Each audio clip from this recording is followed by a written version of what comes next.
शुक्लांबरधरं विष्णुं शशिवर्णं चतुर्भुजं प्रसन्नवदनं ध्यायेत् सर्वविघ्नोपशान्तये। జీకే డిజిటల్ న్యూస్ ప్రేక్షకులందరికీ శుభోదయం. హోలీ పౌర్ణిమ శుభాకాంక్షలు. హోలీ పూర్ణిమ చాలా విశిష్టమైనటువంటిది. దీన్ని ఫాల్గుణ పూర్ణిమ అని అంటాం. అందరూ హోలీ రోజు ఆనందోత్సాహాలతో రంగులు చల్లుకోవడం మనందరికీ తెలిసిన విషయమే. కానీ దాని గురించినటువంటి కథని మనం ఈరోజు తెలుసుకుందాం. అసలు ఈరోజు ఏం జరుగుతుంది ప్రకృతిలో అంటే, హోలీ పౌర్ణమి రోజు చాలా వాతావరణం అంతా ఆహ్లాదకరంగా ఉంటుంది. మనం ప్రకృతిని అంత పరిశీలనగా చూసేటువంటి సమయం మనకు దొరకదు, కానీ లభిస్తే చాలా ఆహ్లాదకరమైనటువంటి వాతావరణం. ఫాల్గుణ పౌర్ణమి 12 మాసంలో చివరిది ఇది. 12 మాసాలకి 12 పౌర్ణమిలు వస్తాయి. ప్రతి పౌర్ణమి నక్షత్రాన్ని బట్టి ఆ మాసం ఏర్పడుతూ ఉంటుంది. పౌర్ణమితో కూడినటువంటి నక్షత్రాన్ని బట్టి మాసనామం ఏర్పడుతూ ఉంటుంది. పూర్వ ఫల్గుని లేదా ఉత్తర ఫల్గుని నక్షత్రాలు ఉండడం వల్ల పౌర్ణమి రోజున ఫాల్గుణ మాసం అంటున్నాం. ప్రతి పౌర్ణమికి విశిష్టత ఉంటుంది. ఫాల్గుణ పౌర్ణమికి కూడా అంతే విశిష్టత ఉన్నది.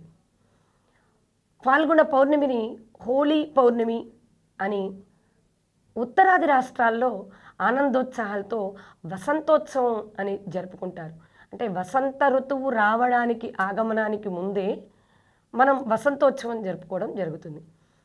ప్రకృతిలో జరిగేటువంటి మార్పు ఏమిటి అంటే, శిశిర ఋతువు చెట్లకు ఉన్నటువంటి ఆకులన్నీ రాలిపోయి ఇంకొక 15 రోజుల్లో చక్కగా చిగురించి చెట్లన్నీ కొత్తదనాన్ని సంతరించుకుంటాయి.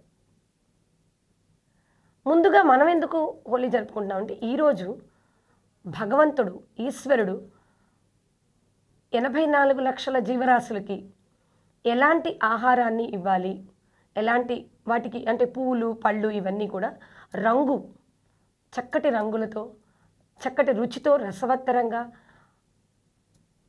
స్వీకరించడానికి, అంటే ఒక జీవి ఇంకొక జీవి మీద ఆధారపడటం సహజం కనుక ఆ ఆధారపడ్డటువంటి జీవులకి ఆహారాన్ని అందించేటువంటి రోజుగా ఇది చెప్తారు. అంటే ఈశ్వరుడు తల్లి ఎలా అయితే మా పెద్దబ్బాయికి ఆ కూర ఇష్టం, మా చిన్నబ్బాయికి కూర ఇష్టం అని ఎలా చేసి పెడుతుందో, భగవంతుడు కూడా తండ్రిగా మనందరికీ తల్లిగా చక్కగా మనకు కావలసినటువంటి పదార్థాలని, ఏవైతే పళ్ళు పూలు ప్రకృతిలో మనకి లభించేటువంటి వాటిని అంతగా అమర్చి పెట్టేటువంటి రోజు ఈ ఫాల్గుణ పూర్ణిమ. అలాగే దీన్ని కామ దహన పూర్ణిమ, అంటే కామములని దహించేటువంటి పూర్ణిమగా చెప్తారు.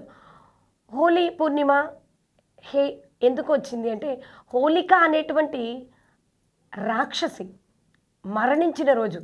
ఆ తర్వాత ఆనందంగా ఉత్సాహంగా పండగ చేసుకున్నారు. మనందరికీ హిరణ్యకశ్యపుడు తెలుసు.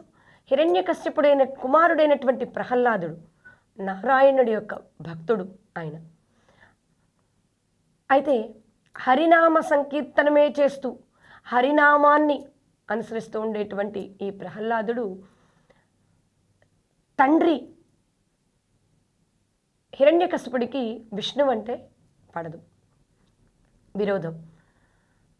కానీ కొడుకు మాత్రం విష్ణునామాన్నే జపిస్తాడు. తండ్రి చెప్తాడు, అలా విష్ణువు మనకి విరోధి నాన్న, ఎందుకంటే హిరణ్యాక్షుణ్ణి చంపింది, నా తమ్ముడైనటువంటి హిరణ్యాక్షుణ్ణి వధించింది విష్ణువేను, మన రాక్షస జాతిని నశింపచేసేది విష్ణువేను, అందుకని విష్ణువు మనకి విరోధి, విష్ణునామాన్ని జపించద్దు అని చెప్తాడు. ఎంత చెప్పినా సరే ప్రహ్లాదుడు మాత్రం హరినామాన్ని వదలడు. ఇక రకరకాల శిక్షలు వేస్తాడు ప్రహ్లాదుడికి. కొడుకని కానీ చిన్న పిల్లవాడని కానీ ఎలాంటి కరుణ ఉండదు.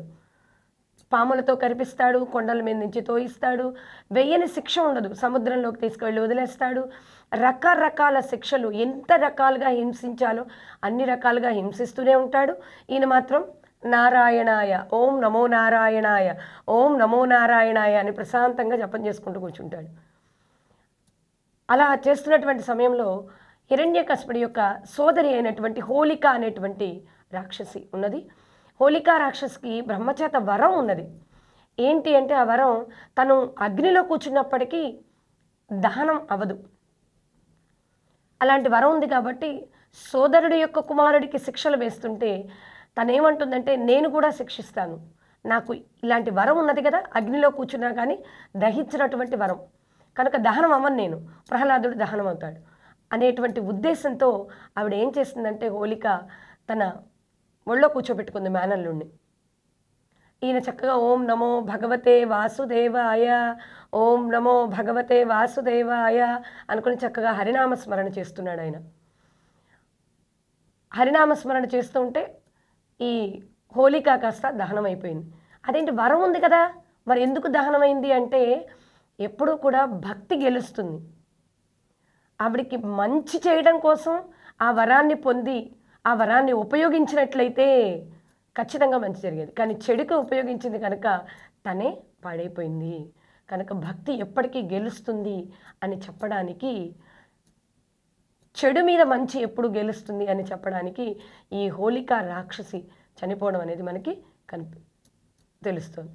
కనుక ఆ ఆనందోత్సాహాలతో హోలీ అనేది ఈరోజు అక్కడ జరుపుకుంటారు ఉత్తరాది రాష్ట్రాల్లో వాళ్ళు. అలాగే కామదహన పూర్ణిమ అని ఎందుకంటామంటే, కామం అంటే కోరిక. మనం ఒక కోరికను అనుకుంటాం, సంవత్సరం అంతా అవుతుంది కానీ ఆ కోరిక తీరదు, ఇంకా దాన్ని వదిలేయాలి. ఆ కోరికని, తీరనటువంటి కోరికని తీరలేదని ఎక్కువగా బాధపడితే మనకి బాధే మిగులుతుంది. కనుక కోరికలు కూడా మనం కోరుకునే విధంగా ఉండాలి, అవి మనం తీర్చుకునే విధంగా ఉండాలి. అవి తీరని పక్షంలో వాటిని వదిలివేయాలి. ఎక్కువైతే కోరిక క్రోధం ఎక్కువ అవుతుంది. అందుకని కోరికల్ని ఆ రోజు మనం దహనం చేయడం అంటారు. అందుకే కామ దహనం. ఇదే రోజున శివభగవానుడు తన 3వ నేత్రంతో మన్మధుణ్ణి కాల్చినటువంటి రోజుగా, మన్మధుణ్ణి భస్మం చేసినటువంటి రోజుగా కూడా అక్కడ ఈ పౌర్ణమిని చేస్తూ, కామదహనం అంటే కోరికని దహింపచేస్తూ ఆ రోజు కోరికలు వదిలేసి పౌర్ణమి రోజున చక్కగా అందరూ తెల్లని వస్త్రాలని ధరించి ఆ తెల్లని వస్త్రాల మీద చక్కగా రంగులు చల్లుకుంటారు. ఇప్పుడు అందరూ నాగరికత అభివృద్ధి చెందింది అని ఏం చేస్తున్నారు అంటే అనాగరికులం అయిపోతున్నాం. అభివృద్ధి చెందడమేమో కానీ అనాగరికులం అయిపోతున్నాం. వసంతంలాగా కలుపుకొని చక్కగా మందులు అంటే ఎక్కువగా కెమికల్స్ యూజ్ చేసేటువంటి రసాయనాలతో మనం రంగుల్ని చల్లుకోకూడదు. అవి శరీరానికి కానీ కంటికి కానీ హాని కలిగించేటువంటి పదార్థాలు.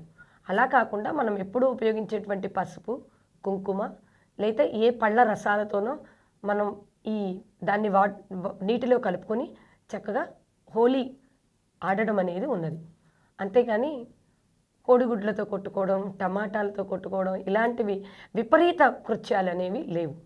కనుక ఆహ్లాదకరమైనటువంటి వాతావరణంలో ఆనందోత్సాహాలతో ప్రస్తుతం నీటి ఎద్దడి పెరిగేటువంటి పరిస్థితులు కనిపిస్తున్నాయి. అటువంటి సమయంలో పిల్లలకు కూడా చక్కగా చెప్పండి, బోధించి నీటి ఎద్దడి పెరిగేటప్పుడు మనం నీటిని వృధా చేయడం అనేది చాలా పొరపాటుతో కూడుకున్నటువంటి పని. కనుక నీటిని ఎక్కువగా ఉపయోగించకుండా వాళ్ళు అక్కడ ఉత్తరాది రాష్ట్రాల్లో చేసుకునేటప్పుడు కూడా పిచికారీ చేసేటువంటి చిన్న చిన్న ఒక రకమైనటువంటి వస్తువు ఉంటుంది. దాంతో చాలా చిరుజల్లు పడేలాగా రంగుల్ని చల్లుకుంటారు. కానీ రంగుల్ని పోసేసుకోవడం, మీద తడిసిపోయేలాగా, ఆ వస్త్రాలన్నీ పాడైపోయేలాగా ఎవరు అక్కడ చేయరు. కనుక అది ఆనందంతో జరుపుకునేటువంటి పండగ. ఆనందాన్ని కలిగించాలి కానీ ఆ రసాయనాలు కంట్లోకి వెళ్ళి కళ్ళు పోయి శరీరం మీద లేనటువంటి రణాలు ఏర్పడి ఇలాంటివి మనకి అనారోగ్యాన్ని కలిగించకూడదు. పండగ అంటే ఆహ్లాదకరమైన వాతావరణాన్ని కలిగించి ఆనందంగా ఉండి మళ్ళీ వచ్చే సంవత్సరం కూడా ఆ పండగ జరుపుకునేలాగా మనం ఉండగలగాలి, అలా ప్రవర్తించాలి. అంతేగాని మనకి విషాదాన్ని మిగిల్చేదిగా పండగ ఉండకూడదు. కనుక ఆహ్లాదకరమైనటువంటి వాతావరణంలో ఈ హోలీ పండుగను జరుపుకోవడం, అలాగే ఇంకా హోలీ పౌర్ణమి రోజు, ఫాల్గుణ పౌర్ణమి రోజు చక్కగా లక్ష్మీ ఆరాధన చేసుకోవడం మంచిది. లక్ష్మీదేవిని ఆరాధించుకోవాలి. లక్ష్మీ ఆరాధన చేస్తే ఆయుష్, ఆరోగ్యము, ధన వృద్ధి జరిగి చక్కగా ఆరోగ్యంగా జీవించడానికి మానవుడు అవకాశం కలుగుతుంది. కనుక హోలీని ఆనందోత్సాహాలతో జరుపుకుందాం, అందరం ఆనందాన్ని పొందుదాం. శుభం భూయాత్.